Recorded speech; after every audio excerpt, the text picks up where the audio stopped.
একদম correct 8টাত class হয় নাকি?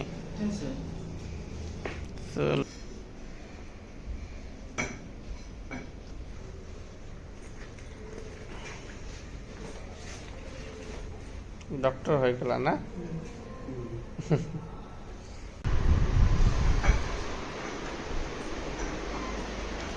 আমাৰ মৰমৰ ছাত্ৰ ৰফিকুল ইসলাম, হয় না?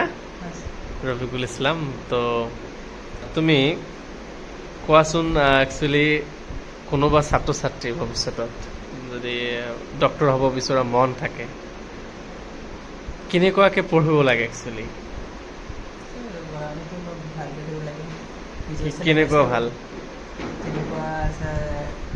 মানে নিজৰ যিটো চিলেবাছ আছে সেইটো কনষ্টেণ্ট কৰিব লাগিব, সেইটো কনষ্টেণ্ট থাকিব লাগে, যিটো কৰি আছে সেইটো কৰি থাকিব লাগে। আৰু যিটো আমি কৰি আছোঁ নিজৰ কাৰণে যিটো প্ৰিপাৰেশ্যন লয় সেইটো এনচাৰটো ভালকৈ পাছ কৰিব লাগে। আৰু যিবিলাক প্ৰিভিয়াছ কুৱেশ্যন আছে সেইবিলাক বহুত ভালকৈ চাই সেইমতে কৰিব লাগে। আৰু বিশেষকৈ তুমি যে এতিয়া ষ্টাডি কৰি আছা, মানে কি ছাবজেক্ট এতিয়া আছে একচুৱেলি? ছাৰ আগততো আমি তিনিটা পঢ়িছিলোঁ, যেনেকুৱাকৈ নিটৰ কাৰণে পঢ়িছিলোঁ, ফিজিক্স, বায়'লজি আৰু কেমিষ্ট্ৰি আছিলে। এতিয়া আমাৰ সেইবিলাকতো ফিজিক্স বা কেমিষ্ট্ৰি যিবিলাক আছে চব একেতে হৈ গ'ল। এতিয়া আকৌ এটাই সেই MBBS এই তিনিটা ছাবজেক্ট পোৱা যায়, যেনেকুৱা বায়'কেমিষ্ট্ৰি আছে, আকৌ এনাটমি আছে, ফিজিঅ'লজি আছে, আৰু এইবিলাকৰো বহুত ভাগ আছে। মেডিকেল কলেজত তুমি যেতিয়া মানে নিট পাছ কৰি চান্স পালা, যে গুৱাহাটী GMCHত তুমি পালা, তেতিয়া তোমাৰ কেনেকুৱা মনোভাৱ আছিল? ভাল লাগিছিল? একচুৱেলি মই আপোনাক দেখুৱাব বিচাৰোঁ, মানে যদি কাৰোবাৰ ইচ্ছা থাকে মানে কিবা হ'বলৈ, তো সি নিশ্চয় পাৰ্গত বা নিশ্চয় অলপ চেষ্টা কৰিব লাগিব, আৰু সি হ'বই। তাৰ জ্বলন্ত প্ৰমাণ মই ৰফিকুল ইছলামক দেখুৱাব বিচাৰিছোঁ। এওঁ কিন্তু কেতিয়াও নিজকে দুৰ্বল বুলি ভবা নাই, আৰু ই কিন্তু আমাতকৈ অলপ বেলেগ। কেনেকুৱা বেলেগ? আমি যেনেকুৱা ধৰণৰ নৰ্মেলি চলা ফুৰা কৰিব পাৰোঁ বা ভালদৰে খোজকাঢ়ি যাব পাৰোঁ, বা সেইটো কিন্তু সি নোৱাৰে। এইটো এটা দুখৰ বিষয় মোৰ কাৰণে। মইতো কেতিয়াবা নিজকে স্তব্ধতাত ৰাখোঁ তেওঁক দেখিলে, কিন্তু এওঁ প্ৰমাণ কৰিছে যে চেষ্টাৰ অসাধ্য একো নাই। এতিয়া তুমি কিমান ঘণ্টা পঢ়িব লাগে? যেনেকুৱা ধৰণৰ হাই ছেকেণ্ডেৰী যেতিয়া পঢ়িছিলা? হাই ছেকেণ্ডেৰী ছাৰ 6 ঘণ্টা, 4 ঘণ্টা, 5 ঘণ্টা যি আছিলে পঢ়িলেহে হৈ গৈছিলে। ছাৰ আজিকালি বহুত পঢ়িব লাগে, মানে যিমান টাইম পোৱা যায় আকৌ পঢ়িব লাগে। মানে 6 ঘণ্টা টোপনিৰ বাহিৰত আৰু যি আছে সময় তাকে পঢ়িব লাগে। এতিয়া তোমাৰ MBBSৰ কাৰণে কিমান ঘণ্টা পঢ়িব লাগে? ছাৰ মিনিমাম 14 ঘণ্টা। 14 ঘণ্টা না? আৰু এতিয়া স্কুলত মানে কলেজত কিমান ঘণ্টা যায়? কলেজত 8 ঘণ্টা। 8 ঘণ্টা। তো 8 ঘণ্টা আৰু 14 ঘণ্টা কিমান হৈ গ'ল? মোটামুটি 22 ঘণ্টা হৈ গ'ল, হয় নহয়? 22 ঘণ্টাৰ ভিতৰত 2-3 ঘণ্টা চাগে অলপ টোপনি চোপনি বা ফাঁকা সময়ত অলপ মানে ৰেষ্ট কৰা হয়, এইটোৱে আৰু। তোমাৰ চেহেৰাটোতো পূৰা মজা লাগিছে।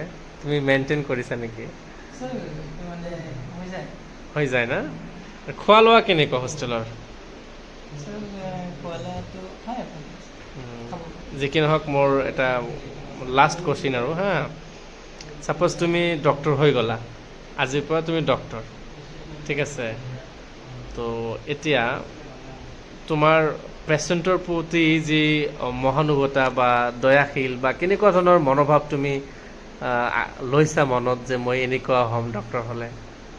ডক্টৰ হোৱাটো মেইন যিটো টিচাৰ আছিলে সেইটো বেলেগক হেল্প কৰাৰ কাৰণে, যিবিলাক মোৰ নিচিনা মানুহ আছে, আকৌ গৰীব দুখীয়া মানুহ আছে, সেইবিলাকক হেল্প কৰাৰ কাৰণে যিমান পাৰোঁ বেলেগক হেল্প কৰি থাকিছোঁ।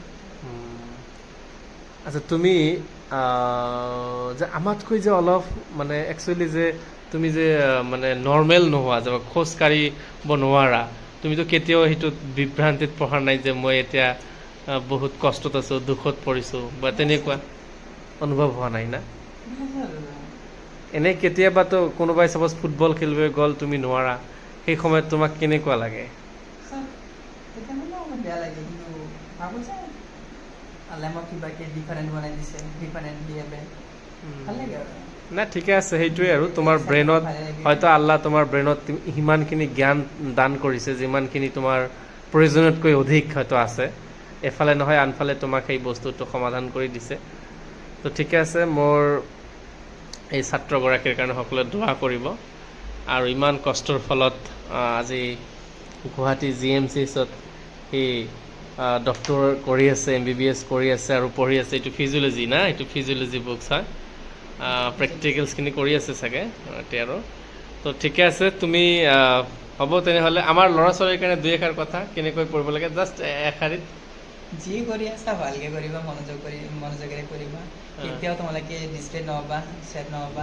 যি কৰি আছা হাৰ্ড ৱৰ্ক কৰি থাকা ছাকচেছ আমাৰ আৰু ল'ৰা ছোৱালী কেইটাবোৰ আছে যে যেনেকুৱা ধৰণৰ এলেন পটেঞ্চিয়েল বা আকাশ এনেকুৱা ধৰণৰ চেণ্টাৰত কোচিং কৰি আছে নিটৰ কাৰণে এখেতসকলৰ কাৰণে কিবা মেছেজ তেখেতসকলক এটাই ক'ম যি কৰি আছে কোচিং কৰি আছে সেইটো ভালকৈ কৰি থাকক আৰু যি পঢ়া সেইটো বহুত বেছিকৈ ৰিভিজন কৰি থাকক অকল ৰিভিজনটোৱে বেছিকৈ কৰক বাকী যি পঢ়াই আছে সেইটো মেইনটেইন কৰি বাকী যি মানে যিবিলাক কি হৈ আছে পেণ্ডিং হৈ আছে অকল মানে ৰিভিজনে কৰি থাকক বাকী একো কৰিব নালাগে NCERTত বেছি গুৰুত্ব দিব লাগে নেকি হয় NCERT মানে যিটো কোচিং বেছিভাগ কোচিং NCERTৰ পৰা আহে নে কোচিং কৰাৰ পৰা যিটো নোটছ দিয়ে সেইটোৰ পৰা আহে মানে যিটো কোশ্চিন কাটে আমাৰতো টপিক চব NCERTৰ পৰা আহে কিন্তু মানে অলপ বেছি মানে অলপ কি ঘূৰাই পকাই দিয়ে সেইকাৰণে মানে বেলেগ কোশ্চিন যিবিলাক ইনষ্টিটিউট আছে বেলেগ সেইবিলাকৰ পৰা